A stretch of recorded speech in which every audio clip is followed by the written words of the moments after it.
Welcome back sa Mel and Joey. Alam mo, Part, hindi ko talaga maintindihan kung bakit nahuhumaling si Nadine sa monte na kolekta. Tingnan niyo, ito. Yan si Stitch. Oh, di ba pagkapangit-pangit naman na alien ito?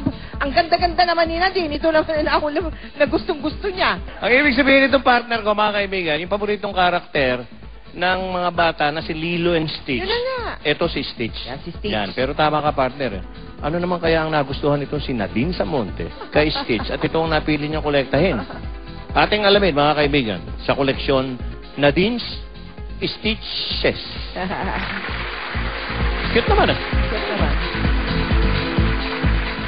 Stitch na CD player, lumilipad na Stitch, sari-saring Stitch stuffed toys. Kung ano-anong gamit na si Stitch ang bida. Kung akala nyo, bata ang may-ari ng koleksyon na ito, magugulat kayo dahil ang pinagmamalaking gamit dito ay ang koleksyon na Stitch ng Starstruck survivor na si Nadine Samonte. At ito ang Nadine's Stitches. Ayan, ito ang Stitch room ko at walang pwedeng pumasok dito.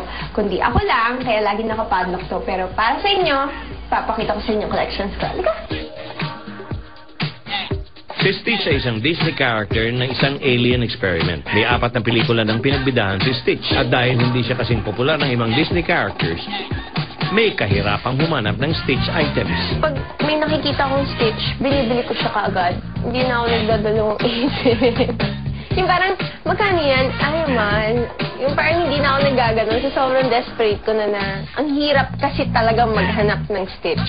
1 taon pa lang na kolektor si Nadine ng Stitch items. Bukod sa cute si Stitch, ang hindi pagiging common nito ang nagiging dahilan para maengganyo siyang mangolekta. Di ba sa ibang tao, may mga dolls sila na pag masama yung loob nila, ganun.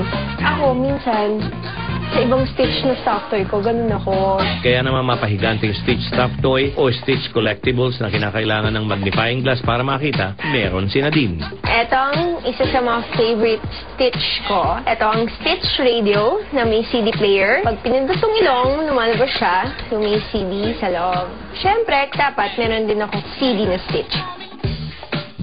Ito, umiilaw Si green, tapos nag-brown, nag-red, nag-violet, tapos nag-blue.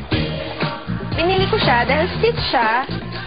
And magugulat kayo kung anong laman nito. Sa mga chichirya na kinain ko na siya ng kinain para matanggalan na siya ng laman. Ilang buwan ko itong hinahanap at last month lang ako nakakita ng watch na Stitch. Sobrang punong-puno ng ballpens ng Stitch. Iba't ibang klaseng Stitch siya. Meron ako dito, ganyan. Umiikot-ikot lang siya. Tapos meron ako dito, parang mukha lang siya, pero pag nilabas mo yung pinaka-pen niya, lalabas yung katawan niya, ganun. Kahit mathematics, tanan, yan, may stickers na siya. At take note, ako nagsulat niyan. Sinigot ako talaga yan yung iba dyan pag hindi ako inaantok. Oh, 4, oh, di ba? Yung siya. Yes, oh, di ba? Pati chinelas ko Stitch din, oh.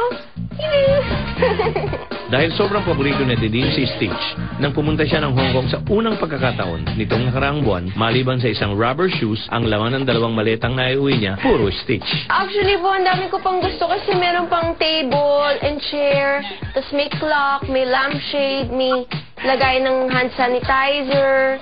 So, ang dami ko pang gustong bilhin. Sabi ko, wala na akong pera.